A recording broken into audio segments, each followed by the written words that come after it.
Time Patchwork and Quilters are a group that's been in existence for a long time, over 40 years.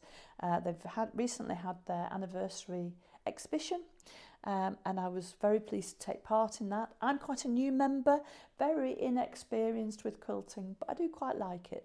So I thought I'd show you my 2024 makes. There are only 3 of them. Hopefully I won't disturb the microphone. Apologies if there's any crackling. I will. This is very much a test, and hopefully I'll get better at it. So this cushion, this quilted cushion, I made for our local beekeeping association honey show for the craft entries. I took a photograph in the summer, in August, of my husband in our home apiary, and it was such an evocative photograph with the lighting and him wearing his bee suit and the smoke and so on. I loved it so much. I printed that off onto fabric, and then I used English paper piecing to represent the pollen inside the hive in the comb. And I appliqued that, and then I added some Indian block printing as part of the design.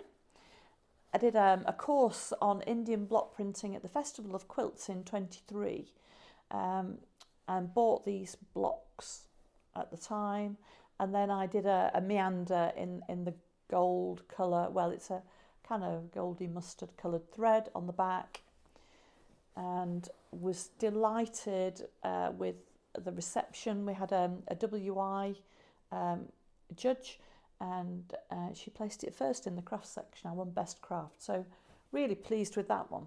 So that was my most recent make. That was October 24. An earlier make from May in 2024 was this Tutti Frutti quilt, which I made. I entered it into the So Fruity Instagram challenge, actually, because it just reminds me of opal fruit sweets. K Facet fabrics. It was a jelly roll, very much a quilt in a hurry, because I needed to have a practice quilt to take with me to Llangollen, to Bright Quilting, to carry there at Bright Quilting to learn how to long arm quilt for another project I was doing. And so I needed to make something really quickly. So you can see on the back of this is the long arm quilting. It's a bit clearer on the back. I'll just put that so you can see a little bit more of the detail. I have some video of this being long arm quilted. I'll insert that later on, and you can see how that was done. So it's done by computer. Fascinating, loved the process, enjoyed Carrie's workshops, and her teaching is really spot on. So I can recommend her, and it's great because you learn how to use the long arm quilting equipment, and you get to finish off your quilt yourself rather than sending it away to be long armed. So fabulous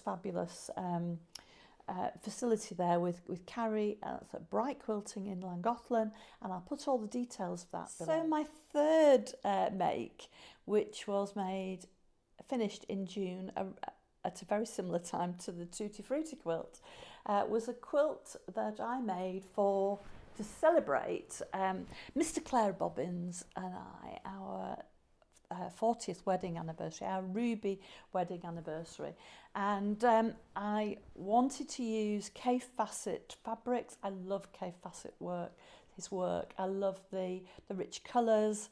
Took him off to Powys Castle to see all the fabrics made up in quilts in the K Facet Quilts in Wales exhibition there, and just to make sure before I went to all that trouble and did all that work to make sure you actually like the quilt, the fabrics. So it's a huge quilt. We have a Super King size bed.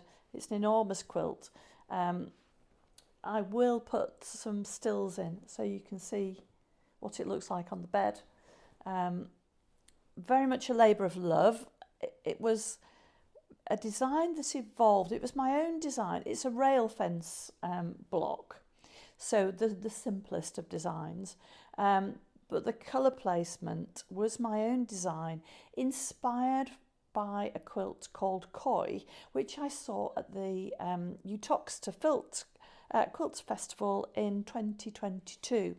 And Fran Woodgate from Flow Studio Designs helped me enormously with working out what I liked about that quilt and how I could use that inspiration to help me do the design for this quilt of the colour from rich and dark in the centre to light and more neutral on the edges of the quilt. Was something I liked in the Koi quilt at Uttoxeter, but I needed to do it in a slightly different way. So I also used the Indian block quilting technique, which I learned at the Festival of Quilts, and included lots of separate hand printed blocks from that represented my hobbies, Mr. Clarobobbins' hobbies, and things we do together. One of which is dancing. We dance ballroom and Latin. So I made the, I don't know if you can see the little footprint dance step block prints that I made. And then we've got flower seeds, we've got bees, there are wildflowers, there's a beehive somewhere with it, leaves, we're keen gardeners. More footsteps, there are footprints all over, more leaves, more bees. So this one was quilted again with Carrie at Bright Quilting. It's the same design. She helped me to achieve this lovely, lovely finish on the quilt, and I'm so pleased with how it looks on the bed. The reverse is one of the K Facet wide fabrics, so it goes all the way across without any joins, and that again is from the cotton patch. And then both of the quilts have a label which I embroidered just with the name of the quilt. I called it the Ruby quilt, and the date and who quilted it and so on. And this and the Tutti Frutti quilt were both in the exhibition at the Beartown Quilters Ruby Anniversary exhibition. So I had my Ruby quilt within my Ruby Anniversary year on display at the Ruby Anniversary quilt exhibition, which was just marvellous. When I went along to the Beartown Patchwork and Quilting evening on Tuesday, we had a super workshop with the lovely Ruth Axton, who is a contemporary quilt maker of some repute. She exhibits prolifically. She does some wonderful work. She's a member of our quilt group, and she's also a member of a contemporary quilting group. Hi, I'm Ruth Axon, and I'm interested in contemporary quilts. And tonight I've been asked to show everyone how to dye with rust and tea, and with rust and vinegar. So these are the effects that we're going to achieve. We wrap the fabric wet fabric around rusty nails, rusty horseshoes, anything that you might think you might like. Wrap it round tight and tie it into a bundle, and then you cook it in used tea bags and water and bundle for an hour or so till it kind of looks right, and see what you get. Lots of different effects. So you get the nice browny colours with the tea, or if you use vinegar, a vinegar solution, you get the nice orangey colours. And they can be dark and light. Lots of different shades and tones and tints, and the stripy marks that you can see are the resists from the tying of the bundles.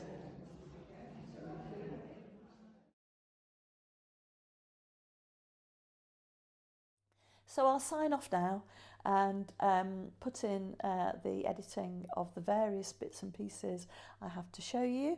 Hope you enjoy it. Please consider liking and subscribing. Have a look at my other video if you haven't seen it, and I hope you have a lovely weekend, and thank you very much for watching my Friday Sews. Bye bye. Hello, welcome to the sewing room.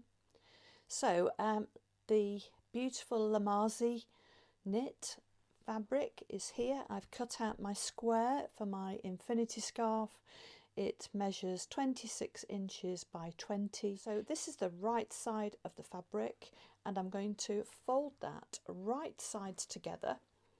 It's a knit fabric. I'm going to be using the overlocker to sew it, but you could use a zigzag on an ordinary sewing machine, or you could use Maraflex thread, or you could use a stretch stitch. So any of those would be absolutely fine. You don't have to have an overlocker to do this, but it probably makes it a little bit easier if you do it on an overlocker. It's quicker rather than easier, quicker. So here we go. Hope the sound's better this week. I'm testing my new microphone. Let's hope it's working.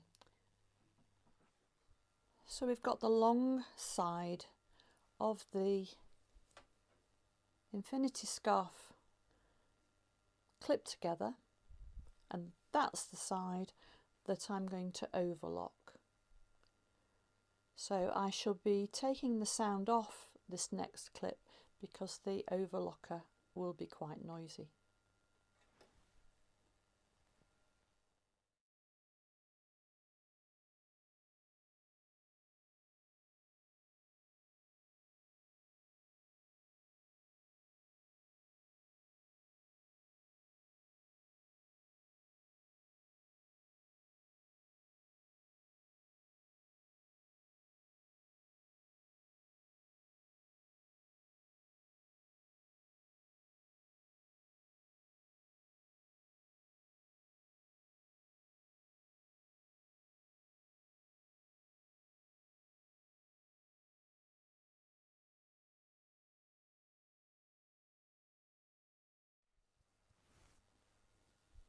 The next step is to mark the end without the seam with a clip, and do that on both ends. So I'll use the clip that I was using earlier. So that's at one end, and then I'm going to do exactly the same at the other end. So there's the folded side, and I'm just going to mark that. You could mark that with chalk or with a pin, but I'm just going to use a clip. It doesn't need to be terribly accurate. That's absolutely fine. That's quite sufficient. Now I'm going to put my hand inside, and I'm going to pull the bottom end of the fabric up so that I still have my seam on the outside, but now I also have my seam on the inside there. So you can see that, and I've got my two clips together. I've got my seam running down the outside of the infinity scarf and then coming up the other end. So I've just pulled it through so it's inside out.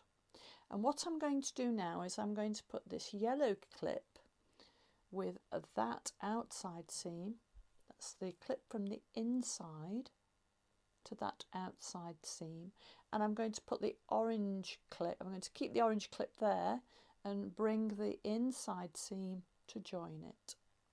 So the yellow clip has gone over to there, and I shall just clip it into place next to that outside seam. There we go. And the inside seam has come to be clipped with the orange clip. So I've turned the end of the tube around by 90 degrees. Only the inside, the outside has remained. So it now looks a little bit twisted and a little bit baggy. You don't have to do the twist. I just quite like the effect of the infinity scarf. But you could just do it just as a tube, and I'm sure that would be very effective. I think that the latest Love Notions, I think it's the Evanson vest. I think it's called Evanson. I'll have to check that, but I think that has an option with a cowl neck, which is probably made in a similar way to this. But you could substitute this for a cowl neck. So I'm going to leave a little gap here, and so that I don't sew over that little gap, I'm just going to mark it with 2 clips. And that gap is in the middle. It's a bit too near that in there. It's in the middle of one side. It doesn't matter which side it is, but it's in the middle. There we go.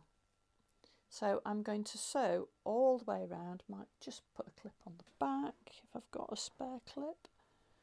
Noisy this, sorry. Apologies for the rattling, the noise. Tins, very noisy. There we go. So I've just put 1 clip on the back to hold it in place. So I'm going to start here where these 2 clips are. I'm going to start here. I'm going to overlock all the way around where it's clipped together, and I'm going to come back and I'm going to stop here. So that's my gap. So I'm just going to remove that right hand clip so that I can get this under the machine. So that will be about right.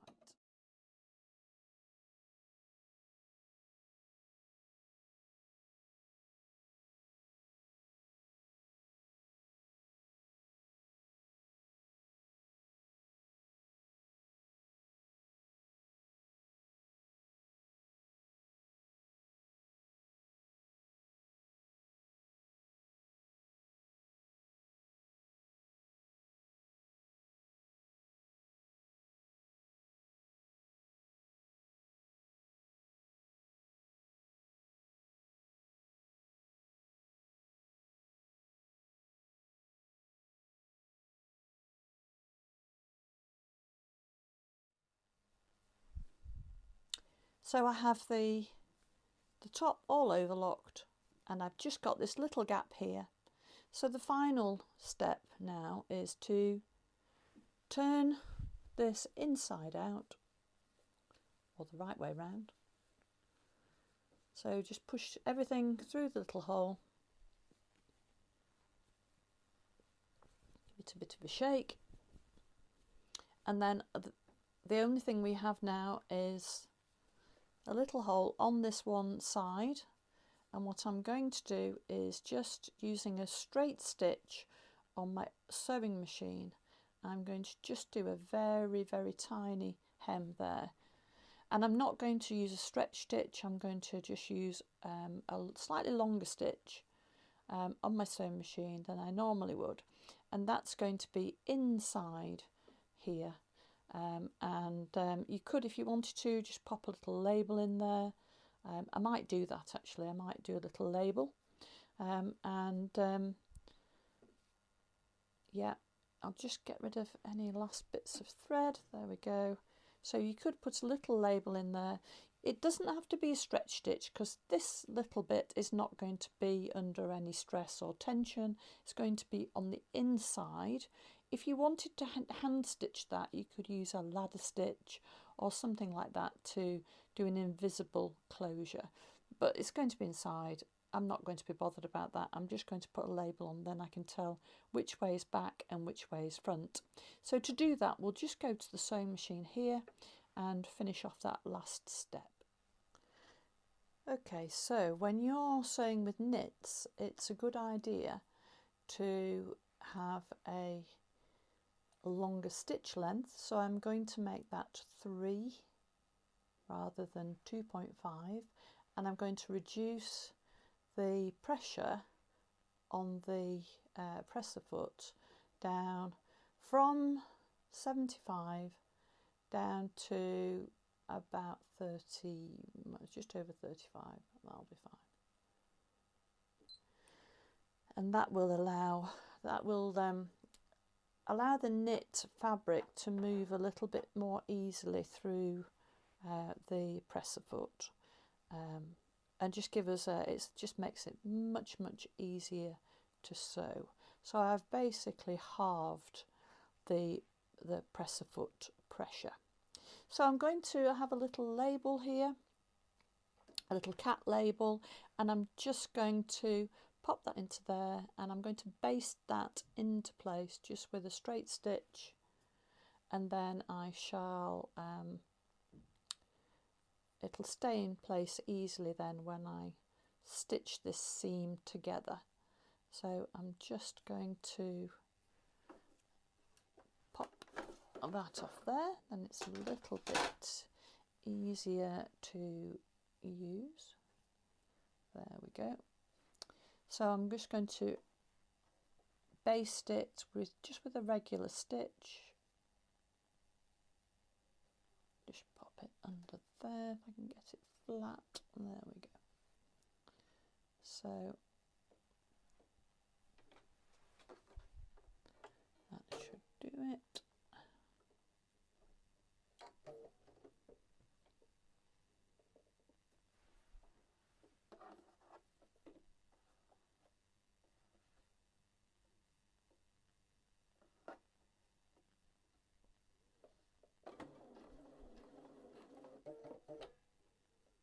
So I don't need to do a reverse stitch or anything. I just need to sew along here.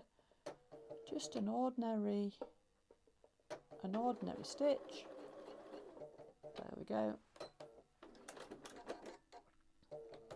And that will just hold my label in place while I sew that seam together.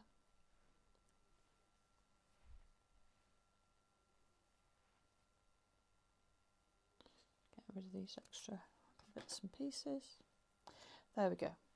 So I'm now going to tuck that in. My little label will be sticking out.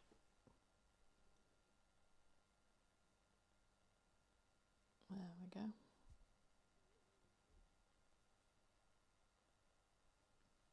This is the fiddliest bit of the whole process. There we go. Fiddly, fiddly, fiddly. So I'm going to pop a couple of clips in there again. I want to be quite close to that. I don't want to press it because I want the knit to be nice and springy, and pressing it will, normally you'd press every seam when you were sewing, but I don't do that with a sweater knit. Not this anyway.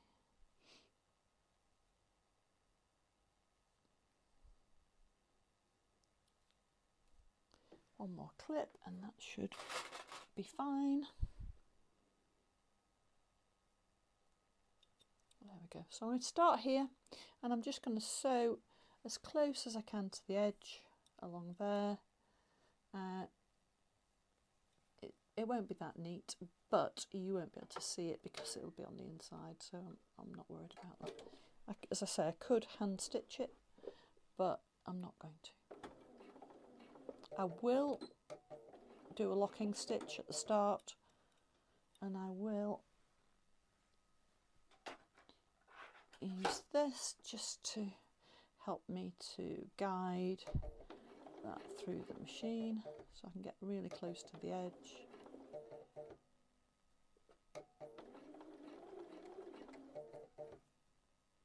Not so essential on the sewing machine, but these are great on the overlocker because you can avoid getting your fingers anywhere near the blade. So I'm just taking my time, just tucking it all in, going as close to the edge as I can, and then I'll remove the clips as I get there. There we go. There we go, a little cat label.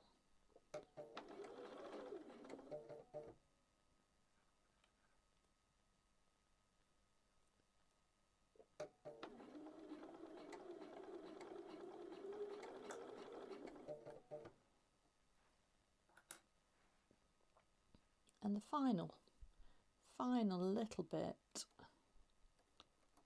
just tuck that in, and I can just, is it a little bit neater? There we go.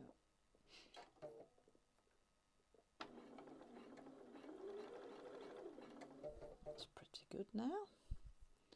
So as I say, this will all be inside, you won't see any of this, but it's helpful to, labels can just help you a little bit working out which is the back and which is the front of a garment. And then I'll just reverse a couple of stitches, and there we go. Trim that off. All my loose threads are now inside, and we just have a very neat finish to that. Snip that off closely.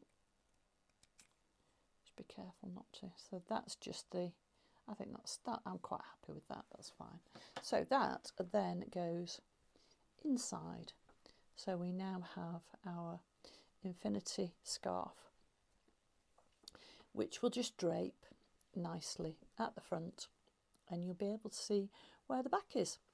So that's all hidden inside. And there we go. There's our infinity scarf. How long did that take? 40 minutes? Not very long, really. Such a simple project, so easy, and they look lovely when they're done.